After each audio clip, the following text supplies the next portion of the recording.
প্রায় 9 বছর পর ফের এসএসসি পরীক্ষা। 5 লক্ষাধিক চাকরি প্রার্থীর ভবিষ্যৎ নির্ধারণের দিন। অশোকনগরে পরীক্ষা কেন্দ্রে পরীক্ষার্থীদের ভিড় ছিল চোখে পড়ার মতো। প্রায় 9 বছর পরে ফের রাজ্যে অনুষ্ঠিত হচ্ছে এসএসসির নবম দশম শ্রেণীর শিক্ষক নিয়োগ পরীক্ষা। 2016 সালের 26শে নভেম্বরের পর এতদিন এই পরীক্ষা বন্ধ ছিল। দীর্ঘ টানাপোড়েন, মামলা মোকদ্দমা শেষে ফের শুরু হলো নিয়োগ প্রক্রিয়া।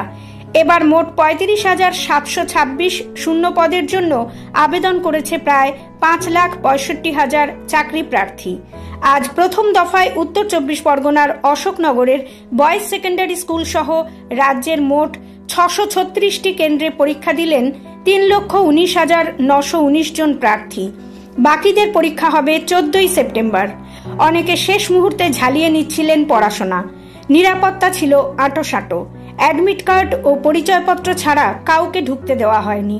প্রশ্নপত্র ও ওএমআর শিটে রাখা হয়েছে বিশেষ সিকিউরিটি ফিচার, যাতে কোনো অনিয়ম ধরা পড়লে কমিশন সঙ্গে সঙ্গে জানতে পারে।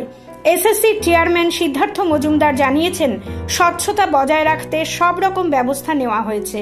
যদিও বিরোধীরা এখনো সন্দেহ প্রকাশ করছে, তবে পরীক্ষার্থীদের চোখে মুখে ছিল এক রাশ আশা। বহু প্রতীক্ষার পর হয়তো মিলবে স্বপ্নের শিক্ষকতার চাকরি।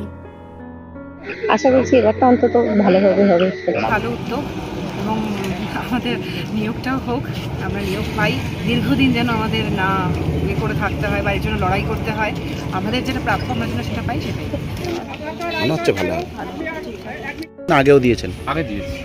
এটা ক নম্বর, কবার? এটা তৃতীয় নম্বর।